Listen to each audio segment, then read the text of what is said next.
Hello friends जय जगन्नाथ आज यही क्लास को आपण मानक पुणी थे स्वागत करुच्छे। तो फ्रेंड्स आमे पूर्वतन क्लास रे सारला जुग बा एवं सारला जुगर जो सांस्कृतिक अभ्युदय संपर्क में आलोचना मध्य कर सारी। तो फ्रेंड्स आमे यही क्लास रे आउरी टिके आगु जीवा राजनीतिक परिस्थिति की आलोचना मध्य करिबा। किंतु ता पूर्व आपण मानक पई मु गोटे छोटिया सूचना बा छोट सूचनाटे देबा पई चाहिबी। से छोट सूचनाटे होछि कोन आपण यूजीसी नेट दियंतु सीपीटी एग्जाम दियंतु +3 करूछंती नोट दरकार किंबा जो माने पीजी करूछंती सिलेबस रे होछि कोन से एग्जाम दियंतु किंबा जे माने होछि हम उड़िया साहित्य विषय रे आपण माने जानिबा पई चाहुचंती कि सारला दासंक विषय रे जानिबा पई चाहुचंती तो ये क्लास टे आपणक पई पूरा सफिशिएंट रहिबो। एवं आ गुटे कथा मु कहि रखिबाकू चाहिबी कथाटी होछि कोन आमे आलोचना कोन करूछंती ना आमे आलोचना करूछंती जे आम उड़िया साहित्यर आदि कवि सारला दासंक संपर्क रे जे प्रथमे आमे जानिचंती कोन सारला दास हेउछंती हमर आदि कवि काहेकि ना से महाभारत माने आमर आदि कवि माने प्रथम साहित्यक कृति लेखिदेले किए बा साहित्यक जागंती आम प्रथम साहित्य ओडिशार लेखिया लोक हेले सारला दास। ठीक अच्छे कहीं ना सारला दास जो भाई भाव में महाभारत लिखिले विलंका रामायण लिखिले चंडी पुराण लिखिले बा देवी भागवत कहती कि लक्ष्मी नारायण बचनिका ये जो सब कृति लेखिले एवं लेखिक कौन कले ना पंचदश शताब्दीर आम उड़िया साहित्य को कही सर्वांगीन उन्नति करिबारे जार प्रमुख हाथ थिला बा जार प्रमुख अवदान थिला से होउछंती किए ना सारला दास। ठीक अच्छे तेणु से सारला दासंक विषय फ्रेंड्स आम आलोचना करुछंती जे आम माटीर महाकवि आम माटीर व्यास होउछंती बा उड़िया माटीर व्यास होउछंती सारला दास एवं तांकर जो समसामयिक राजा थिले जे किए ना कपिलेन्द्र देव जे कि सूर्य वंशर प्रतिष्ठाता मध्य थिले किए कपिलेन्द्र देव एवं से जो कपिलेन्द्र देव राजा थिले से जेहेतु ये उड़िया माटीर जने सुयोग्य संतान थिले कहीं तांको पूर्व आम अनेक राजवंश देखिले भौमकर राजवंश शरदभव राजवंश सोमवंश गंगवंश इत्यादि थिले किंतु कई उड़िया नथिले से बाहर आसीथिले तेणु उड़िया प्रति बा उड़िया माटी प्रति सेमानकर अवदान टिके कम रहिला उड़िया भाषा साहित्य प्रति सेमानकर अवदान कम थिला किंतु जेहेतु आमर उड़िया माटीर सुयोग्य संतान किए ना कपिलेन्द्र देव सूर्यवंशर जिते प्रतिष्ठा कले से जेहेतु जड़े उड़िया थिले उड़िया भाषा प्रति तांकर ममता बोध रही एवं सेतिपई तांको राजूति समय बा सूर्यवंशर राजूति समय आम उड़िया भाषार भल पृष्ठपोषकता करा जाइथिला जार फलाफल स्वरूप सारला दास एते बड़ गोटे साहित्यिक कृति उड़िया भाषा रे रचना करि पारि थिले। ठीक अच्छे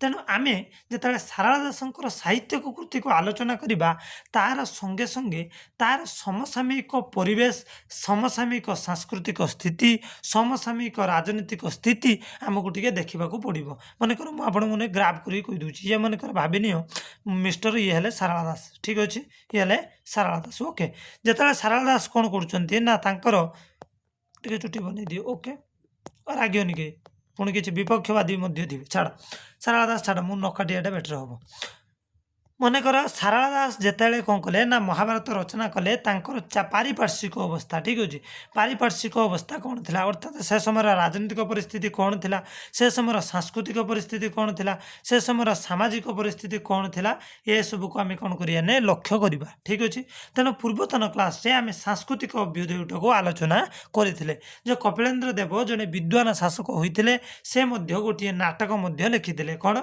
ना परशुराम व्याजक नामक गोटे नाटक रचना करथिले एवं से नाटक रे गुडी उड़िया गीतर मध्य संयोजना करथिले। एथरु जना पड़े जे कपिलेन्द्र देव उड़िया भाषा को केते भल पाउथिले। ता परवर्ती अवस्था रे आमे देखिले जे कपिलेन्द्र देवंकर गोटे पुओ हे किए ना पुरुषोत्तम देव एवं से पुरुषोत्तम देव कौन करथिले ना सी भी मध्य केते गुड़िया ग्रंथ रचना करथिले जेमिति कि विष्णु भक्ति कल्पद्रुम एगुड़ा मुझे आलोचना करी जो मैंने पूर्व क्लास देखिन टे देखिनब फंडामेंटाल क्लियर नाममालिका इत्यादि लिखिते एवं तांको समय कौन तांकर जो सभा पंडित थिला राय दिवाकर मिश्र से अभिनव गीता गोविंद अभिनव बेणी संहार भरतामृत महाकाव्य ध्रुव चरित रसमंजरी पारिजात हरण नाटक हरिचरित चंपू इत्यादि मध्य रचना करा जाइथिला। तेणु फ्रेंड्स एतिकी मोटामोटी भाव में मुझे आलोचना करी कपिलेन्द्र देव जो भाई भाव में उड़िया माटीर सुयोग्य संतान थिले तांकर जो भाई भाव में उड़िया माटी प्रति अवदान थिला ताको मध्य मु आलोचना करथिले। जहाँ भी हो आम सांस्कृतिक स्थिति को किछि किछि आलोचना करथिले। तो आज आम यही जो विषय रे आम आज ରାଜନୈତିକ ପରିସ୍ଥିତି ଆଲୋଚନା କରିବା ଅର୍ଥାତ୍ ସାରଳା ସାହିତ୍ୟର ରାଜନୈତିକ ସ୍ଥିତି କିମ୍ବା ଆମେ ଏଭଳି କହିପାରିବା ଯେଉଁ ସମୟରେ ସାରଳା ଦାସ ଜୀବିତ ଥିଲେ ସେ ସମୟର ରାଜନୈତିକ ପରିସ୍ଥିତି ଆମ ଓଡ଼ିଶାରେ କିଭଳି ଥିଲା ତାକୁ ଆମେ ଆଲୋଚନା କରିବା ଠିକ୍ ଅଛି। ଯେଉଁମାନେ ନ ବୁଝିପାରିଲ ମୋତେ ଟିକେ କହିବ ଠିକ୍ ଅଛି। କାହିଁକିନା ମୁଁ ଏଇ ଯେଉଁ 2-4-5 ମିନିଟ୍ ବା ଚାଲିଗଲା ଏଇଟା ମୁଁ ରିଭିଜନ୍ କରିଦେଲି ପୂର୍ବ କ୍ଲାସ୍ରେ ଆମେ କ'ଣ କ'ଣ ପଢ଼ିଥିଲେ ଠିକ୍ ଅଛି। ତ ଆସନ୍ତୁ ବର୍ତ୍ତମାନ ଆମେ ଦେଖିବା କ'ଣ ରାଜନୈତିକ ସ୍ଥିତି ଠିକ୍ ଅଛି। ଯେ ସାରଳା ଦାସ ଯେଉଁ ସମୟରେ ଜୀବିତ ଥିଲେ ଆମ ଓଡ଼ିଶାର ରାଜନୈତିକ ପରିସ୍ଥିତି କ'ଣ ଥିଲା ଆସନ୍ତୁ ସେ ସମ୍ପର୍କରେ ଆମେ ଟିକେ ଆଲୋଚନା କରିଦେବା ଠିକ୍ ଅଛି। ଦେଖ ସାଂସ୍କୃତିକ ଜୀବନ ସହିତ ରାଜନୈତିକ ଅବସ୍ଥାର ମଧ୍ୟ ନିବିଡ଼ ସମ୍ପର୍କ ରହିଛି। ସାଂସ୍କୃତିକ ଜୀବନ ସହିତ କ'ଣ ରାଜନୀତିର ମଧ୍ୟ ଗୋଟେ କ'ଣ ସମ୍ପର୍କ ରହିଛି। କାହିଁକିନା ରାଜନୀତି ଯେମିତି ହେବ ସାଂସ୍କୃତିକ ପରିସ୍ଥିତି ମଧ୍ୟ ସେମିତି ହିଁ ହେବ। ଦେଖ ସାଂସ୍କୃତିକ ଜୀବନର ସ୍ଥିରତା ତଥା ବିକାଶ ପାଇଁ ରାଜନୀତିର ପରିସ୍ଥିତି ବହୁ ଭାବରେ ଦାୟୀ। ଦେଖ ଯଦି ସାଂସ୍କୃତିକ ଜୀବନରେ ଆମର ସ୍ଥିରତା ଆବଶ୍ୟକ ତେବେ ରାଜନୀତି ମଧ୍ୟ ସ୍ଥିର ହେବା ଦରକାର। କାହିଁକିନା ରାଜନୀତି ଯଦି ଗୋଳମାଳ ହେବ ତ ଦେଶର କେବେ ସଂସ୍କୃତି ସ୍ଥିର ହୋଇପାରିବ ନାହିଁ ଠିକ୍ ଅଛି। ଫ୍ରେଣ୍ଡସ୍ ଯେଉଁଟା ନ ବୁଝିପାରିବ ମୋତେ କହିବ। ଏଣୁ ଏଠାରେ ଓଡ଼ିଶାର ତତ୍କାଳୀନ ରାଜନୈତିକ ଅବସ୍ଥାର ଏକ ସଂକ୍ଷିପ୍ତ ଚିତ୍ର ପ୍ରଦାନ କରାଗଲା। ତେଣୁ ଅତି ସଂକ୍ଷିପ୍ତରେ ଆମେ ଏଠି କ'ଣ କରିବା ଗୋଟେ ଆମ ଓଡ଼ିଶାର ସାରଳା ଦାସଙ୍କ ସମୟରେ ରାଜନୈତିକ ପରିସ୍ଥିତି କ'ଣ ଥିଲା ତାକୁ ବର୍ତ୍ତମାନ ଆମେ ଆଲୋଚନା କରିବା ଠିକ୍ ଅଛି। ଆସ ଦେଖ ଆମେ ଆଲୋଚନା କରୁଛନ୍ତି ଆଉ ଥରେ କହିଦେଉଛି ରାଜନୈତିକ ପରିସ୍ଥିତି ଅର୍ଥାତ୍ ସାରଳା ଦାସ ଯେଉଁ ସମୟରେ ଜୀବିତ ଥିଲେ ଆମ ଓଡ଼ିଶାର ରାଜନୈତିକ ପରିସ୍ଥିତି କ'ଣ ଥିଲା। ଓକେ ଦେଖ ପଞ୍ଚମ ଶତାବ୍ଦୀରେ କ'ଣ ହେଲା ନା ପଞ୍ଚଦଶ ଶତାବ୍ଦୀରେ ବା ପଞ୍ଚଦଶ ନୁହେଁ ପଞ୍ଚମ ଶତାବ୍ଦୀ ଠିକ୍ ଅଛି ଫ୍ରେଣ୍ଡସ୍ ପଞ୍ଚମ ଶତାବ୍ଦୀରେ ଭାରତର ଅଧିକାଂଶ ଅଞ୍ଚଳ ମୁସଲମାନ ଶାସନାଧୀନ ଥିଲାବେଳେ ତା ବହୁ ପୂର୍ବରୁ ଉତ୍କଳ ଥିଲା ଏକ ସ୍ୱାଧୀନ ହିନ୍ଦୁ ରାଜ୍ୟ। ଦେଖ ଆମେ ଯେତେବେଳେ ଯିବା କେଉଁଠିକି ନା ପଞ୍ଚମ ଶତାବ୍ଦୀ ଏଇଟା କିନ୍ତୁ ହେବ କେତେ ନା ପଞ୍ଚଦଶ ଶତାବ୍ଦୀ ହେବ। କାହିଁକି ନା ପଞ୍ଚଦଶ ଶତାବ୍ଦୀ ସମୟରେ ହିଁ କ'ଣ ମୋଗଲମାନଙ୍କର ଶାସନ ପ୍ରାୟତଃ ଆମର ଚାଲିଥିଲା କେଉଁଠି ଆପଣମାନେ ଦେଖିନେବେ 1206ରୁ ଟିକେ ରହିଥିବ ମୁଁ ଆପଣମାନଙ୍କୁ କହିଦେଉଛି ସବୁକିଛି ଆପଣ କାହିଁକି 1206ରୁ 1526 ଠିକ୍ ଅଛି ଏଇଟା ହେଲା ସୁଲତାନ ଯୁଗ ଠିକ୍ ଅଛି। ପୁଣି 1526ରୁ କେତେ ଫ୍ରେଣ୍ଡସ୍ 1526ରୁ 1707 ପର୍ଯ୍ୟନ୍ତ ଚାଲିଲା ମୋଗଲ ସାମ୍ରାଜ୍ୟ। ଏଇଟା ସୁଲତାନ ସାମ୍ରାଜ୍ୟ ମୋଗଲ ସାମ୍ରାଜ୍ୟ। ତେଣୁ ଆମେ କହିପାରିବା ଚତୁର୍ଦ୍ଦଶ ପଞ୍ଚଦଶ ଶତାବ୍ଦୀ ଭାରତବର୍ଷରେ ମୁସଲମାନ ଶାସନ ଚାଲିଥିଲା। କିନ୍ତୁ ସେଇ ପଞ୍ଚଦଶ ଶତାବ୍ଦୀ କଥା ଯଦି ଆମେ କହିବା ତ ସେ ପର୍ଯ୍ୟନ୍ତ ଆମ ଓଡ଼ିଶାରେ କୌଣସି ଇସଲାମିକ ରାଜା ବା ଇସଲାମିକ ଶାସନର ପ୍ରଚାର ପ୍ରସାର ହୋଇନଥିଲା ଠିକ୍ ଅଛି। ଦେଖ ସେ ପର୍ଯ୍ୟନ୍ତ ଆମର କ'ଣ ଥିଲା ନା ଗୋଟେ ହିନ୍ଦୁ ରାଜ୍ୟ ହିସାବରେ ଆମେ ଥିଲେ। ଦେଖ କପିଳେନ୍ଦ୍ର ଦେବ କ'ଣ କଲେ ନା ଦେଖ କପିଳେନ୍ଦ୍ର ଦେବ 1435ରୁ 1467 ପୂର୍ବରୁ ଓଡ଼ିଶାର ଗଙ୍ଗବଂଶ ରାଜାମାନେ ଶାସନ କରୁଥିଲେ। ମାନେ ସୂର୍ଯ୍ୟବଂଶ ବା କପିଳେନ୍ଦ୍ର ଦେବ ଆମ ଓଡ଼ିଶାର ଶାସନ କରିବା ପୂର୍ବରୁ ଗଙ୍ଗ ରାଜାମାନେ ଆମ ଓଡ଼ିଶାରେ ଶାସନ କରୁଥିଲେ ଏବଂ ଏହି ରାଜାମାନେ ଭଲ ସୁଶାସକ ଥିଲେ। କିଏ ସୁଶାସକ ଥିଲେ ନା କପିଳେନ୍ଦ୍ର ଦେବଙ୍କ ପୂର୍ବରୁ ଯେଉଁ ଗଙ୍ଗ ରାଜାମାନେ ଆମ ଓଡ଼ିଶାରେ ରାଜୁତି କରୁଥିଲେ ଏବଂ ସେ କେତେ ବର୍ଷ ଶାସନ କରିଥିଲେ ଗଙ୍ଗମାନେ ନା ଦୀର୍ଘ 320 ବର୍ଷ ସେମାନେ ମଧ୍ୟ ଶାସନ କରିଥିଲେ। କେଉଁମାନେ ଗଙ୍ଗମାନେ ବା ଗଙ୍ଗ ରାଜାମାନେ 320 ବର୍ଷ ଧରି ଆମ ଓଡ଼ିଶାରେ ଶାସନ କରିଥିଲେ ଠିକ୍ ଅଛି।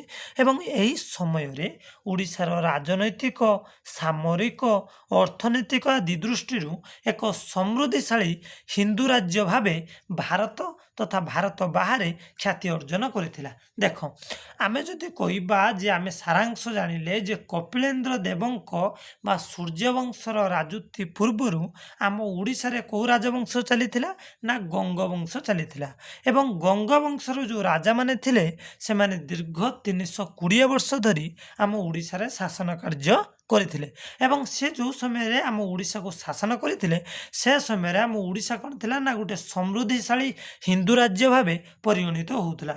ଆମର କ'ଣ ରାଜନୈତିକ କ୍ଷେତ୍ରରେ ସାମରିକ କ୍ଷେତ୍ରରେ ସାଂସ୍କୃତିକ କ୍ଷେତ୍ରରେ ଅର୍ଥନୈତିକ କ୍ଷେତ୍ରରେ ସବୁ ଦିଗରୁ ଆମେ ଆଗୁଆ ଥିଲେ ଠିକ୍ ଅଛି। ତେଣୁ କ'ଣ କରିଥିଲେ ନା ସେଥିପାଇଁ ପୁରା ସମଗ୍ର ଭାରତବର୍ଷରେ ଓଡ଼ିଶା ତାର ନାଁ କରି ଚାଲିଥିଲା ଠିକ୍ ଅଛି। ଦେଖ ଆଗକୁ ପୁଣି ଟିକେ ଯିବା। ଦେଖ ଏହି ବଂଶର ପ୍ରବଳ ପ୍ରତାପୀ ଚୋଡ଼ଗଙ୍ଗ ଦେବ କିଏ ନା ଗଙ୍ଗବଂଶର ପ୍ରବଳ ପ୍ରତାପୀ ରାଜା କିଏ ଥିଲେ ଚଡ଼ଗଙ୍ଗ ଦେବ।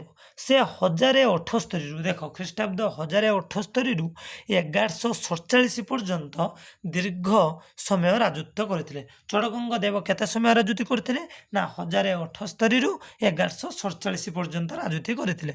ଏବଂ କ୍ୱେଶ୍ଚନ ହେବ ଚଡ଼ଗଙ୍ଗ ଦେବ କେଉଁ ରାଜବଂଶର ରାଜା ଥିଲେ ନା ଗଙ୍ଗ ବଂଶର ରାଜା ଥିଲେ। ଠିକ ଅଛି, ପୁରା ସର୍ଟ ଲଙ୍ଗ ସବୁ ହେଇଯିବ ଫ୍ରେଣ୍ଡସ୍। ଦେଖ ତାପରେ କ'ଣ ହେଲା ନା ତୃତୀୟ ଭୀମଦେବଙ୍କ, ଠିକ ଅଛି, ତୃତୀୟ ଭୀମଦେବଙ୍କ ରାଜତ୍ୱ ସମୟରୁ ଅର୍ଥାତ୍ 1300 ଶତାବ୍ଦୀରୁ ବଙ୍ଗର ସୁଲତାନ ଓଡ଼ିଶାକୁ ବାରମ୍ବାର ଆକ୍ରମଣ କରିଥିଲେ। ତେଣୁ ଆହୁରି ଗୋଟେ କ୍ୱେଶ୍ଚନ୍ ଯେ କେଉଁ ରାଜାଙ୍କ ସମୟରୁ ବା ଗଙ୍ଗବଂଶର କେଉଁ ରାଜାଙ୍କ ସମୟରୁ ଦିଲ୍ଲୀର ସୁଲତାନ ମାନେ ଓଡ଼ିଶାକୁ ବାର ଆକ୍ରମଣ କରିଥିଲେ। ତମେମାନେ ଆନ୍ସର ଦେଇଦେବ ତୃତୀୟ ଭୀମଦେବଙ୍କ ରାଜତ୍ୱ ସମୟରୁ କ'ଣ ହେଲା ନା ବଙ୍ଗର ସୁଲତାନ ମାନେ ବା ଦିଲ୍ଲୀର ସୁଲତାନ ମାନେ କ'ଣ କଲେ ଆମ ଓଡ଼ିଶାକୁ ବାରମ୍ବାର ଆକ୍ରମଣ କଲେ। ଦେଖ ଆକ୍ରମଣ କରିଥିଲେ କିନ୍ତୁ କ'ଣ ହୁଏ ମାତ୍ର ସମର ନିପୁଣ ଦୁର୍ଦ୍ଦର୍ଶ ଓଡ଼ିଆ ଜାତି ସେମାନଙ୍କୁ ଓଡ଼ିଶାର ସୀମା ଅତିକ୍ରମ କରିବାକୁ ଦେଇନଥିଲେ। ଅବଶ୍ୟ ଇସଲାମିକ ମାନେ ଆମ ଉପରେ ଆକ୍ରମଣ କରୁଥିଲେ ବା ଆଟାକ୍ କରୁଥିଲେ, କିନ୍ତୁ ଆମର ଯେଉଁ ଓଡ଼ିଆ ପାଇକମାନେ ଥିଲେ ବଡ଼ କ'ଣ ଥିଲେ ଯୋଦ୍ଧା ଥିଲେ, ବଡ଼ ବୀର ଥିଲେ। ତେଣୁ ସେମାନେ ଆମ ଓଡ଼ିଶା ଭିତରକୁ ପ୍ରବେଶ କରିବାକୁ କେବେ ଦେଇନଥିଲେ। ତାପରେ ହେଲେ କିଏ ଲାଙ୍ଗୁଳା ନରସିଂହ ଦେବ ବଙ୍ଗ ଅଭିଯାନ କଲେ। ଲାଙ୍ଗୁଳା ନରସିଂହ ଦେବ କ'ଣ କଲେ ନା ଦିନେ ବଙ୍ଗ ଅଭିଯାନ କଲେ ବା ବଙ୍ଗକୁ ଯୁଦ୍ଧ କରିବା ପାଇଁ ଗଲେ। ଏବଂ 1241ରୁ 43 ଏଇ ସମୟଟା 1241ରୁ 43 ଭିତରେ ତ କ'ଣ ହେଲା ନା ବଙ୍ଗ ନବାବ ଥିଲେ କ'ଣ ତୁଗ୍ରିଲ ତୁଖାନ ଖାଁକୁ, ଦେଖ କାହାକୁ, ଦେଖ ତୁଗ୍ରିଲ ତୁଖାନ ଖାଁକୁ ପରାସ୍ତ କିଏ କରିଥିଲେ ଲାଙ୍ଗୁଳା ନରସିଂହ ଦେବ। ସେ କ'ଣ କଲେ ନା ବଙ୍ଗର ନବାବ ଥିଲେ। ସେମାନେ ଯେତେବେଳେ ବାର ଆଟାକ୍ କଲେ, ମନେକର ଏଇଟା ହେଲା ବଙ୍ଗ, ଏ ହେଲା ଓଡ଼ିଶା, ବାର ଆଟାକ୍ କଲେ, ଶେଷରେ ନରସିଂହ ଦେବ ଡାଇରେକ୍ଟ ଆଟାକ୍ କଲେ, ହଟେଇ ଦେଲେ। ବୁଝିଗଲା କଥା, କାହାକୁ ନା ତୁଗ୍ରିଲ ଖାଁକୁ ପରାସ୍ତ କରିଥିଲେ। ସର୍ଟ ଲଙ୍ଗ ପୁରା ମୁଁ ଦେଖନ୍ତୁ ଅଣ୍ଡରଲାଇନ୍ କରୁଛି, ଆପଣମାନେ ବି କରିଦେବେ, ଠିକ ଅଛି। ଫଳରେ ବଙ୍ଗଳାର ଯେଉଁ ମେଦିନୀପୁର, 24 ପରଗଣା, ହାଉଡ଼ା, ବାଙ୍କୁଡ଼ା ପ୍ରଭୃତି ଅଞ୍ଚଳରେ ଓଡ଼ିଶାର ଶାସନାଧୀନ ହେଲା। ତମକୁ ସର୍ଟ କ୍ୱେଶ୍ଚନ୍ ଏମିତି ବି ଆସିପାରେ ଲାଙ୍ଗୁଳା ନରସିଂହ ଦେବ ବଙ୍ଗ ଅଭିଯାନରେ କାହାକୁ ପରାସ୍ତ କଲେ ନା ତୁଗ୍ରିଲ ଖାଁକୁ। କେବେ କରିଥିଲେ 1241ରୁ 43 ମଧ୍ୟରେ। ଆହୁରି ସର୍ଟ କ୍ୱେଶ୍ଚନ୍ ହେବ ଯେ ଯେତେବେଳେ ଲାଙ୍ଗୁଳା ନରସିଂହ ଦେବ ବଙ୍ଗଳାର ଆଟାକ୍ କଲେ କେଉଁ ଅଞ୍ଚଳ ଅଧିକାର କଲେ ନା ମେଦିନୀପୁର, 24 ପରଗଣା, ହାଉଡ଼ା, ବାଙ୍କୁଡ଼ା ପ୍ରଭୃତି ଅଞ୍ଚଳ, ଠିକ ଅଛି। ତାପରେ କ'ଣ ହେଲା ନା କାଳକ୍ରମେ ଓଡ଼ିଶାର ସାମରିକ ଶକ୍ତି ଦୁର୍ବଳ ହୋଇପଡ଼ିଲା ଏବଂ ଧୀରେ ଧୀରେ ଏମିତି ପରିସ୍ଥିତି ଆସିଲା ଆମ ଓଡ଼ିଶାର ସାମରିକ ଶକ୍ତି ଦୁର୍ବଳ ହେଲା। ଫଳରେ 1361 ଖ୍ରୀଷ୍ଟାବ୍ଦରେ ଦିଲ୍ଲୀର ଶାସକ ଥିଲେ ଫିରୋଜ ଶାହ ତୁଗଲକ। 1361 ବେଳକୁ କିଏ ଆମ ଦିଲ୍ଲୀର ରାଜା ଥିଲେ ନା ଫିରୋଜ ଶାହ ତୁଗଲକ। ଏବଂ ତୃତୀୟ ଭାନୁଦେବଙ୍କୁ ପରାସ୍ତ କରି ଜଗନ୍ନାଥ ମନ୍ଦିର ଲୁଣ୍ଠନ ମଧ୍ୟ କରିଥିଲେ। ଏଇଠି ସର୍ଟ କ୍ୱେଶ୍ଚନ୍ ହେଇପାରିବ। 1361 ଖ୍ରୀଷ୍ଟାବ୍ଦରେ ଦିଲ୍ଲୀର ଶାସକ କିଏ ଥିଲେ ନା ଫିରୋଜ ଶାହ ତୁଗଲକ ଥିଲେ। ଆଚ୍ଛା, ସେ କାହାକୁ ପରାସ୍ତ କରିଥିଲେ ନା ତୃତୀୟ ଭାନୁଦେବଙ୍କୁ ପରାସ୍ତ କରିଥିଲେ। ଏବଂ ତୃତୀୟ ଭାନୁଦେବଙ୍କୁ ପରାସ୍ତ କରି ସେ କ'ଣ କରିଥିଲେ ନା ଜଗନ୍ନାଥ ମନ୍ଦିରର ଲୁଣ୍ଠନ କରିଥିଲେ। ବୁଝିହେଲା, ପୁରା line by line friends explain. ଯେ ନ ବୁଝିପାରିବେ ମୋତେ କହିବା ଆହୁରି, ଠିକ ଅଛି, ଆହୁରି ଏକ୍ସପ୍ଲେନ୍ ହେବ। ଏହି ସମୟରେ ଦେଶର ଅଦ୍ଭୁତପୂର୍ବ ଅନ୍ତ ବିପ୍ଳବ ଦେଖାଦେଲା, ମାନେ ଭିତିରିଆ ବିପ୍ଳବ ବହୁତ ଦେଖାଦେଲା। ଏବଂ ଏହାର ସୁଯୋଗ ନେଇ କ'ଣ କଲେ ନା ସୁଚତୁର କୌଶଳ ସେନାପତି ଥିଲେ କପିଳ ରାଉତ। କିଏ ଥିଲେ? କପିଳ ରାଉତ, ଯିଏକି ପରବର୍ତ୍ତୀ ଅବସ୍ଥାରେ କପିଳେନ୍ଦ୍ର ଦେବ ହେଲେ। ଦେଖ ରାଜା ତୃତୀୟ ଭାନୁଦେବ ଯେତେବେଳେ ପରାସ୍ତ ହୋଇଗଲେ ଭିତରେ କ'ଣ ବହୁତ ଅନ୍ତର୍ଦ୍ୱନ୍ଦ୍ୱ ଦେଖାଦେଲା। ପରବର୍ତ୍ତୀ ଅବସ୍ଥାରେ ଏଙ୍କର ସେନାପତି କିଏ ଥିଲେ କପିଳେନ୍ଦ୍ର ଦେବ। ଏବଂ ସେଇ କପିଳେନ୍ଦ୍ର ଦେବ କ'ଣ କଲେ ନା ଓଡ଼ିଶାର ସିଂହାସନ ଅଧିକାର କଲେ। ଅର୍ଥାତ୍ କପିଳେନ୍ଦ୍ର ଦେବ କ'ଣ କଲେ ରାଜ ସିଂହାସନ ଅଧିକାର କଲେ। ଦେଖ ତାପରେ କ'ଣ ହେଲା ନା କପିଳେନ୍ଦ୍ର ଦେବଙ୍କ ଅଧୀନରେ ଓଡ଼ିଶାର ସାମରିକ ଶକ୍ତି ପୁଣି ବିପୁଳ ଭାବରେ ଗଢ଼ି ଉଠିଲା। ଏବଂ ଯେତେବେଳେ ତୃତୀୟ ଭାନୁଦେବଙ୍କୁ ବାହାରିଗଲେ ଏବଂ କପିଳେନ୍ଦ୍ର ଦେବ କ'ଣ କଲେ ନା ରାଜସିଂହାସନରେ ବସିଲେ, ସେତେବେଳେ କ'ଣ ହେଲା ନା ପୁଣି ଆଉ ଥରେ ଆମ ଓଡ଼ିଶାର କ'ଣ କଲା ନା ସୈନ୍ୟ ଶକ୍ତି ବା ସାମରିକ ଶକ୍ତି ପୁଣି ଥରେ ବିପୁଳ ଭାବରେ ଗଢ଼ି ଉଠିଲା ବା ବହୁତ ଶକ୍ତିଶାଳୀ ଗଢ଼ି ଉଠିଲା ହୋଇପଡ଼ିଲା। ଠିକ ଅଛି, ଆଗକୁ ଟିକେ ତାପରେ ସେ ସିଂହାସନ ଆହରଣ କରିବା ସଙ୍ଗେ ସଙ୍ଗେ ବିଦ୍ରୋହ ସାମନ୍ତ ରାଜାମାନଙ୍କୁ ଦମନ କରିଥିଲେ। ସେ ଆଉ କ'ଣ କ'ଣ କରିଥିଲେ? ସେ କେବଳ କ'ଣ କଲେ ନା ବିଦ୍ରୋହ କଲେ। ବୁଝିପାରିଲେ କଥା, ବିଭିନ୍ନ ବିଦ୍ରୋହ କରିବା ସହିତ ମାନେ ସିଂହାସନ ଆହରଣ କଲା ପରେ ସବୁ କ'ଣ କରିଥାଏ, ସାମନ୍ତ ରାଜାମାନେ କ'ଣ କଲେ, ବିଦ୍ରୋହ କଲେ। ସେ ବିଦ୍ରୋହକୁ ମଧ୍ୟ ଦମନ କଲେ, ସେ ରାଜାମାନଙ୍କୁ ମଧ୍ୟ ଦମନ କଲେ। ଠିକ୍ ଅଛି। ତାପରେ ସେ କୋଉଠିକି ଯିବେ ନା ଦକ୍ଷିଣରେ ଖେମଣ୍ଡି ସମେତ, ଦକ୍ଷିଣ ପଟର ଖେମଣ୍ଡି ଠାରୁ ପୁଣି ଅନ୍ୟ କେତେକ ସାମନ୍ତ ରାଜାଙ୍କ ବିଦ୍ରୋହ ଦମନ କରିବା ନିମନ୍ତେ ସେ ସେମାନଙ୍କ ବିରୋଧରେ 1442 ଖ୍ରୀଷ୍ଟାବ୍ଦରେ ଅଭିଯାନ କଲେ। ଦେଖ, ଯେତେବେଳେ କପିଳେନ୍ଦ୍ର ଦେବ ଓଡ଼ିଶା ସିଂହାସନ ଅଧିକାର କଲେ, ତାଙ୍କର କ'ଣ କଲେ ନା ଯେଉଁ ସବୁ ସାମନ୍ତ ରାଜାମାନେ ଥିଲେ କରଦ ରାଜ୍ୟ, ସେମାନେ କ'ଣ କଲେ, ବିଦ୍ରୋହ କଲେ। ସେଠୁ ସିଏ କ'ଣ କଲେ ନା ଯେଉଁ ଦକ୍ଷିଣରେ କେତେ ପର୍ଯ୍ୟନ୍ତ ନା ଖେମେଣ୍ଡି ଠାରୁ ଆରମ୍ଭ କରିକି ସବୁଆଡ଼େ ଏମିତି ଦେଖାଦେଲା। ସେଠୁ କ'ଣ କଲେ ନା କପିଳେନ୍ଦ୍ର ଦେବ ଏଇ ବିଦ୍ରୋହକୁ ଦମନ କରିବା ପାଇଁ 1442 ଖ୍ରୀଷ୍ଟାବ୍ଦରେ ଗୋଟେ ଅଭିଯାନ ବା ଯୁଦ୍ଧ ଅଭିଯାନ ଚଳାଇଲେ। ଠିକ୍ ଅଛି। ଏବଂ ସେ ଯୁଦ୍ଧରେ ଉକ୍ତ ରାଜାମାନେ ପରାଜିତ ହେଲେ ଏବଂ ସେଇ ଯୁଦ୍ଧରେ କ'ଣ କଲେ ନା କପିଳେନ୍ଦ୍ର ଦେବ ସମସ୍ତଙ୍କୁ ପରାସ୍ତ କରିଦେଲେ ଏବଂ ସେଠାରେ ଶାନ୍ତି ମଧ୍ୟ ସ୍ଥାପିତ କଲେ ଏବଂ ବିଦ୍ରୋହକୁ ଦମନ କରିକି ଶାନ୍ତି ସ୍ଥାପନ କଲେ। ଏବଂ ସେହି ବର୍ଷ କ'ଣ ହେଲା ନା ମହେନ୍ଦ୍ରଗିରି ଅଭିଯାନ ମଧ୍ୟ ତାଙ୍କର ସଫଳ ହେଲା ଏବଂ ସେଇ 1442 ଖ୍ରୀଷ୍ଟାବ୍ଦରେ ସେ ମହେନ୍ଦ୍ରଗିରି ଅଭିଯାନ ମଧ୍ୟ ସଫଳ କଲେ। କାହାର ନା କପିଳେନ୍ଦ୍ର ଦେବଙ୍କର। ଏବଂ ସେ ମହେନ୍ଦ୍ରଗିରି ଠାରୁ ପୁଣି ଆନ୍ଧ୍ରର କୋଣ୍ଡାପାଲି ପର୍ଯ୍ୟନ୍ତ ଅଗ୍ରସର ହୋଇଥିଲେ। କ'ଣ ପାଇଁ? 1442ରେ। ଦେଖ, ତମକୁ ଆଉ ଥରେ କହିଦେଉଛି, 1442ରେ କପିଳେନ୍ଦ୍ର ଦେବ କ'ଣ କଲେ ନା ଏଇ ବିଦ୍ରୋହୀ ରାଜାମାନଙ୍କୁ ଦମନ କରିବା ପାଇଁ ଅଭିଯାନ କଲେ। ବୁଝିପାରିଲେ? ଏବଂ ସେ ଦମନ କରିବା ଉଦ୍ଦେଶ୍ୟରେ ସିନା ବାହାରିଲେ, ତା ସାଙ୍ଗେ ସାଙ୍ଗେ ଆଉ 2-4ଟା କାମ କରିଦେଲେ। ଯେମିତିକି ସେ କ'ଣ କଲେ ନା ମହେନ୍ଦ୍ରଗିରି ଅଭିଯାନ ସଫଳ କଲେ, ତା ସହିତ ଆନ୍ଧ୍ରର କୋଣ୍ଡାପାଲିକି ମଧ୍ୟ ଆକ୍ରମଣ କରିକି କ'ଣ କଲେ, ସେ ଆଡ଼ିକି ଅଗ୍ରସର ହେଲେ। ଏବଂ ଏହି ଅଭିଯାନ କାଳରେ ଆଳି, କନିକା, କୁଜଙ୍ଗ ଆଦି ଅଞ୍ଚଳ, ଆଳି, କନିକା, କୁଜଙ୍ଗ ଏଇ ଯେଉଁ ଜାଗା ସମେତ ଅନ୍ୟ କେତେକ ଅଞ୍ଚଳର ଯେଉଁ ସବୁ ସାମନ୍ତ ରାଜାଗଣ ବିଦ୍ରୋହ ଘୋଷଣା କରିବାରୁ କ'ଣ କଲେ ନା କପିଳେନ୍ଦ୍ର କୋଣ୍ଡାପାଲି ଠାରୁ ଫେରି ଆସି ଏହି ଅଞ୍ଚଳ ବିଦ୍ରୋହୀମାନଙ୍କୁ ଦମନ କଲେ। ଦେଖ, ଯେତେବେଳେ କପିଳେନ୍ଦ୍ର ଦେବ ଆନ୍ଧ୍ରର କୋଣ୍ଡାପାଲି ଆଡ଼କୁ ଅଗ୍ରସର ହେଉଥିଲେ ଯୁଦ୍ଧ କରିବା ପାଇଁ, ସେ ସମୟରେ କ'ଣ କଲେ ନା ଆମ ଓଡ଼ିଶା ଭିତରେ ଯେଉଁ ତାଙ୍କ ସାମନ୍ତ ରାଜାମାନେ ସବୁ ଥିଲେ, ସେମାନେ ବିଦ୍ରୋହ କରିବାକୁ ଲାଗିଲେ।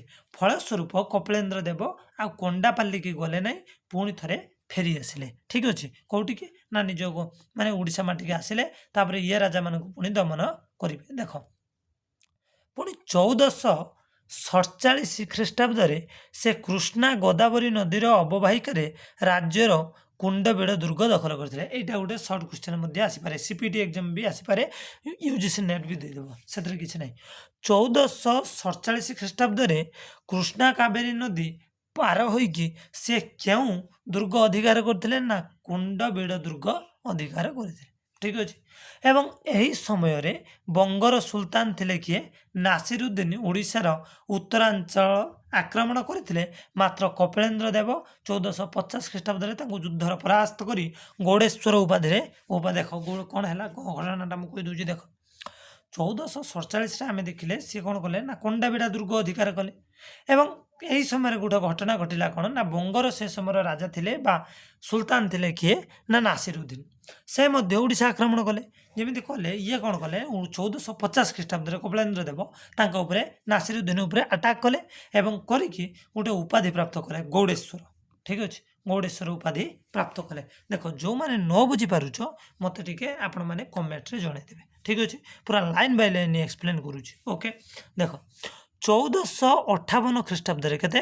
1458 ଖ୍ରୀଷ୍ଟାବ୍ଦରେ ଦକ୍ଷିଣର ଅନ୍ୟ ଏକ ସୁଦୃଢ଼ ବର୍ଗ ଦେବରକୋଣ୍ଡା ଓ ୱାରେଙ୍ଗଲ ଦୁର୍ଗ ସେ ଅଧିକାର କରିଥିଲେ। ପୁଣି କପିଳେନ୍ଦ୍ର ଦେବ ପୁଣି ଥରେ କ'ଣ କଲେ ନା ଯେତେବେଳେ 1458କୁ ଯିବା, 1458 ଖ୍ରୀଷ୍ଟାବ୍ଦରେ ସେ ଦେବରକୋଣ୍ଡା ଏବଂ ୱାରେଙ୍ଗଲ ଦୁର୍ଗ ମଧ୍ୟ ଅଧିକାର କଲେ।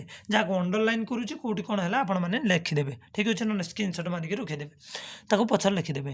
1456 ଖ୍ରୀଷ୍ଟାବ୍ଦରେ ସେ ବିଜୟନଗର ସାମ୍ରାଜ୍ୟାଧୀନ ଥିବା ତାମିଲ ଭାଷୀ ଅଞ୍ଚଳର ଉଦୟଗିରି ଆଉ ଚନ୍ଦ୍ରଗିରି ନାମକ ପ୍ରବେଶ ଦ୍ୱୟ ଅଧିକାର କରି ସେ କାଞ୍ଚିନଗରର ଆଧୁନିକ ଯେଉଁଟା କାଞ୍ଚିପୁରମ୍ ମଧ୍ୟ ଦଖଲ କଲେ। ଦେଖ, 1458ରେ ସେ ଦେବରକୋଣ୍ଡା ଅଧିକାର କଲେ, ୱାରାଙ୍ଗଲ ଦୁର୍ଗ ଅଧିକାର କଲେ।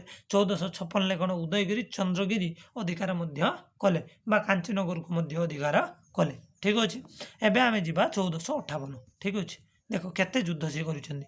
1458 ଖ୍ରୀଷ୍ଟାବ୍ଦରେ ହୁମାୟୁନ ଦିଲ୍ଲୀରେ ନବାବ ସୁଲତାନ ହେଲେ ଏବଂ 1458ରେ କ'ଣ ହେଲା? ହୁମାୟୁନ କ'ଣ ହେଲେ? ସୁଲତାନ ହେଲେ କେଉଁଠି ଦିଲ୍ଲୀରେ। ଏବଂ ତାଙ୍କ ସୈନ୍ୟମାନେ ସେନାପତି ଜଲାଲ ଖାଁ ନେତୃତ୍ୱରେ ବହୁତ ଦିନ ପର୍ଯ୍ୟନ୍ତ ଦେବରକୋଣ୍ଡା ଦୁର୍ଗ ଅଧିକାର ମଧ୍ୟ କରିଥିଲେ। ଏବଂ ସେ କ'ଣ କଲେ, ବହୁତ ଦିନ ପର୍ଯ୍ୟନ୍ତ ଦେବରକୋଣ୍ଡା ଦୁର୍ଗ ଅଧିକାର କରିଥିଲେ। ଏବଂ ଏହି ସମୟରେ ଦକ୍ଷିଣରେ ଥିଲେ ବେଲାମ ବଂଶୀ ହିନ୍ଦୁ ରାଜାମାନେ ନିମନ୍ତ୍ରଣ କରି କପିଳେନ୍ଦ୍ର ଦେବ ଜଲାଲ ଖାଁଙ୍କୁ ଆକ୍ରମଣ କଲେ ଏବଂ ପରାସ୍ତ ମଧ୍ୟ କଲେ। ଦେଖ କେତେ ବଡ଼ କପିଳେନ୍ଦ୍ର ଦେବ, ଦେଖ କେମିତିଆ ଗୋଟେ ରାଜା ଥିଲେ। ସେ କ'ଣ କଲେ ନା 1458 ଖ୍ରୀଷ୍ଟାବ୍ଦରେ ଦିଲ୍ଲୀର ହୁମାୟୁନ ଯେତେବେଳେ ଆସିଲେ, ବାବର ତାପରେ ହୁମାୟୁନ, ସେ ଯେତେବେଳେ ହେଲେ, ସେ କ'ଣ କଲା ନା ସେହି ସମୟରେ ବଙ୍ଗର ପୁଣି କ'ଣ କଲେ, ଯେଉଁ ନବାବ ସବୁ ଥିଲେ ସିଏ ଆସିକି ଆକ୍ରମଣ କଲେ କାହା ଉପରେ ନା ଡାଇରେକ୍ଟ ଆସିକି ଦେବରକୋଣ୍ଡ ଉପରେ ଆକ୍ରମଣ କଲେ। ଠିକ୍ ଅଛି। ଏବଂ ଏକଥା କ'ଣ କଲେ ନା ସେଠି ଯେଉଁ ବେଲାମ ବଂଶୀ ହିନ୍ଦୁ ରାଜାମାନେ ଥିଲେ କପିଳେନ୍ଦ୍ର ଦେବଙ୍କୁ ଡାକିଲେ, ଆସ ତମେ ଯୁଦ୍ଧରେ ଇଏ ଜଲାଲ ଖାଁଙ୍କୁ ପରାସ୍ତ କର। କପିଳେନ୍ଦ୍ର ଦେବ ଗଲେ ଆଉ ଜଲାଲ ଖାଁଙ୍କୁ ପୁରା ଜଳି ଦେଇକି ଆଇଲେ। ଠିକ୍ ଅଛି, ଓକେ। ତାପରେ ଆମେ ଦେଖିବା ପୁନଶ୍ଚ କ'ଣ ହେଲା ନା, ତାପରେ ଆମେ ଦେଖିବା 1459, 58 ଚାଲିଗଲା, 59, ଖାଲି ଗୋଟେ ଗୋଟେ ବର୍ଷର କ'ଣ ହେଉଛି ଲେଖ। 1459 ଖ୍ରୀଷ୍ଟାବ୍ଦରେ ସେ ବାହାମାନିର ସୁଲତାନ, ବାହାମାନି ସାମ୍ରାଜ୍ୟର ସୁଲତାନ ଦ୍ୱିତୀୟ ଆଲ୍ଲାଉଦ୍ଦିନ ଅହମ୍ମଦକୁ ଦେବରକୋଣ୍ଡାଠାରେ ପରାସ୍ତ କଲେ। ପୁଣି ଆଉ ଜଣେ ରାଜାଙ୍କୁ ପରାସ୍ତ କଲେ। ବାହାମାନିର ରାଜା ଥିଲେ କିଏ ନା ଦ୍ୱିତୀୟ ଆଲ୍ଲାଉଦ୍ଦିନ ଅହମ୍ମଦକୁ ମଧ୍ୟ ସେ ଦେବରକୋଣ୍ଡାରେ ପରାସ୍ତ କଲେ। ଏବଂ ପରାଜିତ ବାହାମାନି ସୁଲତାନ ତାଙ୍କୁ କ'ଣ କାଲାବର୍ଗ ଅଞ୍ଚଳ ପ୍ରଦାନ କରିଥିଲେ। ଏବଂ ତାଙ୍କୁ ପରାଜିତ ହେବା ପରେ ଅହମ୍ମଦ ସାହେବ କ'ଣ କଲେ ନା ସେ କାଲାବର୍ଗ ଅଞ୍ଚଳ କାହାକୁ ଦେଇଥିଲେ ନା କପିଳେନ୍ଦ୍ର ଦେବଙ୍କୁ ଦେଇଥିଲେ। ଏବଂ ତାଙ୍କ ସହିତ ସନ୍ଧି ସ୍ଥାପନ କଲେ। ଏବଂ ସିଏ ଯେଉଁ ମାନେ ଥିଲେ ଇସଲାମିକ ରାଜା କିଏ ଥିଲେ ନା ଆଲ୍ଲାଉଦ୍ଦିନ ଅହମ୍ମଦ, ସେ କପିଳେନ୍ଦ୍ର ଦେବଙ୍କ ସହିତ କହିଲେ, ଆଶା ଆମେ ଏବେ ଆଜିଠାରୁ ମିତ୍ର, ତୋର ମୋର ସାଙ୍ଗ ହେଇଯିବା। ଠିକ୍ ଅଛି। ତେଣୁ କ'ଣ କଲେ ନା ସେହିଦିନ ଠାରୁ କପିଳେନ୍ଦ୍ର ଦେବଙ୍କ ପ୍ରଶସ୍ତିରେ କ'ଣ କଳବର୍ଗେଶ୍ୱର ଉପାଧି ସଂଯୋଜିତ ହୋଇଥିଲା। କଳବର୍ଗେଶ୍ୱର ଉପାଧି କ'ଣ ପାଇଁ ପାଇଲେ ଜାଣିଥିଲ ନା ସେ ଯେତେବେଳେ ବାହାମାନିର ସୁଲତାନ ଥିଲେ କାଲାବର୍ଗ ଅଞ୍ଚଳକୁ ନା ଯେଉଁ ଆଲ୍ଲାଉଦ୍ଦିନ ଅହମ୍ମଦକୁ ପରାସ୍ତ କଲେ। ଏବଂ ଯେତେବେଳେ ପରାସ୍ତ କରିସାରିଲେ ଆଲ୍ଲାଉଦ୍ଦିନ ବା ଦ୍ୱିତୀୟ ଆଲ୍ଲାଉଦ୍ଦିନ ଅହମ୍ମଦ ତାଙ୍କୁ କାଲାବର୍ଗ ଅଞ୍ଚଳରେ ଦେଇଥିଲେ। ସେଥିପାଇଁ ସେ କଳବର୍ଗେଶ୍ୱର ଉପାଧି ଧାରଣ କରିଥିଲେ। ଠିକ୍ ଅଛି। ତେଣୁ ଏହି ସମୟରେ ଉତ୍କଳୀୟ ସୈନ୍ୟମାନେ ଉତ୍ତରର ଯେଉଁ ସବୁ ମାନେ ଥିଲେ, ସେମାନେ ଏହି ସମୟରେ କ'ଣ ହେଲା ନା ଉତ୍କଳର ଯେଉଁ ସୈନ୍ୟମାନେ ଥିଲେ ସେମାନେ ଉତ୍ତରର ଗଙ୍ଗାଠାରୁ ଆରମ୍ଭ କରି ପୁଣି ରାମେଶ୍ୱର ପର୍ଯ୍ୟନ୍ତ ଜୟ କରି ଉତ୍କଳ ସାମ୍ରାଜ୍ୟକୁ ଦୃଢ଼ୀଭୂତ କରିଥିଲେ। କେତେ ପର୍ଯ୍ୟନ୍ତ ଦେଖ, ପୁରା ଗଙ୍ଗାଠାରୁ ବୁନି କଲେ ରାମେଶ୍ୱର ପର୍ଯ୍ୟନ୍ତ। ଏବଂ ଏହି ମହାପରାକ୍ରମୀ ଓଡ଼ିଆ ବୀରଙ୍କର ଅକାଳ ବିୟୋଗ ଘଟିନଥିଲେ ମଧ୍ୟ ସେ ସମଗ୍ର ଭାରତବର୍ଷରେ ଏକ ଅକାଳ ବିୟୋଗ ଘଟିନଥିଲେ, ମାନେ ସେ ମରିଗଲେ ଅକାଳ ବିୟୋଗରେ, ତାଙ୍କର ମାନେ ଚାଲିଗଲେ କିଏ, ଯଦି ଘଟିନଥାନ୍ତା ଭାରତବର୍ଷରେ ଏକ ବିଶାଳ ହିନ୍ଦୁ ସାମ୍ରାଜ୍ୟ ପ୍ରତିଷ୍ଠା କରିବାର କ୍ଷମତା କପିଳେନ୍ଦ୍ର ଦେବଙ୍କ ପାଖରେ ଥିଲା। ସେ ଜଣେ ସୁଯୋଗ୍ୟ ବୀର ସନ୍ତାନ ଥିଲେ ଏବଂ ଓଡ଼ିଶାର କହିଥାନେ ମାନ ମର୍ଯ୍ୟାଦା ସମ୍ମାନ ପାଇଁ ତାଙ୍କର ବା ସାହିତ୍ୟ ପାଇଁ ସଂସ୍କୃତି ପାଇଁ ତାଙ୍କର ଅବଦାନ ସବୁଠାରୁ ଗୁରୁତ୍ୱପୂର୍ଣ୍ଣ ଅଟେ। ଠିକ୍ ଅଛି। ତେଣୁ ଆମେ ଜାଣିଲେ ଯେ କପିଳେନ୍ଦ୍ର ଦେବ ଜଣେ କ'ଣ ଥିଲେ ନା କେତେ ବଡ଼ ବୀର ଥିଲେ, ବୁଝିପାରିଲେ କଥା। ଏବଂ ତାଙ୍କ ଜୀବନ କାଳରେ କେବଳ ଯୁଦ୍ଧ କରି କରି କ'ଣ କରିଥିଲେ ନା ଓଡ଼ିଶାର ଗୌରବକୁ ସବୁଠାରୁ ଉନ୍ନତର ଶିଖର ସୀମାରେ ସେମାନେ ପହଞ୍ଚାଇ ଦେଇଥିଲେ। ଆଶା ଆଗକୁ ଟିକେ ଯିବା। କପିଳେନ୍ଦ୍ର ଦେବ ରାଜତ୍ୱ କାଳ ଯୁଦ୍ଧ ଘନାଟରେ ପରିପୂର୍ଣ୍ଣ। ତାଙ୍କ ଦେଖିଲେ ତାଙ୍କ ଜୀବନ କେତେ ଯୁଦ୍ଧ ସେମାନେ କଲେ। ଏଣୁ ଦେଶର ବେଶୀ ସମୟ ପାଇଁ ସେ ରାଜନୈତିକ ସ୍ଥିରତା ନଥିଲା। ତେଣୁ ଏ ଦେଶରେ କ'ଣ ବେଶୀ ସମୟ ପାଇଁ ରାଜନୈତିକ ସ୍ଥିରତା କିଛି ନଥିଲା। ତଥାପି ପ୍ରଜାଗଣ ସୁଖ ଶାନ୍ତିରେ କାଳାତିପାତ କରୁଥିଲେ। ଅବଶ୍ୟ ଏକ୍ସା ଯୁଦ୍ଧ ହେଉଥିଲା, ହେଲେ କ'ଣ ହବ ଯେଉଁ ମାନେ ସେନା ବା ମାନେ ହେଉଛି ଯେଉଁ ପ୍ରଜାମାନେ ବହୁତ ସୁଖ ଶାନ୍ତିରେ ରହୁଥିଲେ। ପ୍ରାୟ ସର୍ବଦା ଯୁଦ୍ଧରେ ବ୍ୟସ୍ତ ଥିଲେ ମଧ୍ୟ କପିଳେନ୍ଦ୍ର ଦେବ ଦେଶର ସାଧାରଣ ଉନ୍ନତିମୂଳକ କାର୍ଯ୍ୟରେ ଅବହେଳା କରିନଥିଲେ। ଅବଶ୍ୟ ସେ ଯୁଦ୍ଧରେ କରୁଥିଲେ, କିନ୍ତୁ ଦେଶର କୌଣସି ମାନେ ହେଉଛି ବୁଝୁନଥିଲେ ତାହା ନୁହେଁ। ସେ ଦେଶର ସମସ୍ତ ମଙ୍ଗଳ କାର୍ଯ୍ୟ, ପ୍ରଜାମାନଙ୍କର ସୁଖ ବା ଉନ୍ନତି ପାଇଁ ବହୁତ ଗୁଡ଼ିଏ କାମ ମଧ୍ୟ କରୁଥିଲେ। ଦେଶର ପ୍ରଜାଗଣ ଯେପରି ସୁଶାସନରୁ ବଞ୍ଚିତ ନ ହୁଅନ୍ତି ସେଥିପ୍ରତି ଯଥାର୍ଥ ଧ୍ୟାନ ଦେବାକୁ ମଧ୍ୟ ସାମନ୍ତ ରାଜାମାନଙ୍କୁ ନିର୍ଦ୍ଦେଶ ଦେଉଥିଲେ। ଏବଂ ତାଙ୍କ ଅଣ୍ଡରରେ ଯେଉଁ ସବୁ ରାଜାମାନେ କାମ କରୁଥିଲେ ତାଙ୍କୁ କହୁଥିଲେ, ଦେଖ ତମେ ପ୍ରଜାମାନଙ୍କୁ ଭଲସେ ଶାସନ କରିବା ଦରକାର, ପ୍ରଜାମାନଙ୍କୁ ପୁତ୍ରବତ ପାଳନ କରିବା ଦରକାର, ଯେମିତି ପ୍ରଜାମାନେ ଖୁସି ହେବେ। ଠିକ୍ ଅଛି। କପିଳେନ୍ଦ୍ର ଦେବଙ୍କ ପରେ ତାଙ୍କ ପୁତ୍ର ଆଇଲେ କିଏ ନା ପୁରୁଷୋତ୍ତମ ଦେବ। କିଏ ଆଇଲେ? ପୁରୁଷୋତ୍ତମ ଦେବ। ଏବଂ ସେ ସିଂହାସନ ଆହରଣ କଲେ। ଦେଖ ଯେତେବେଳେ କପିଳେନ୍ଦ୍ର ଦେବ ଚାଲିଗଲେ ତାପରେ ଆଇଲେ କିଏ ରେ? ପୁରୁଷୋତ୍ତମ ଦେବ। ଏବଂ ସେ 1467 ଖ୍ରୀଷ୍ଟାବ୍ଦରେ କେତେ ସେ ସିଂହାସନ ଆହରଣ ପୁରୁଷୋତ୍ତମ ଦେବ କେବେ କଲେ ନା 1467।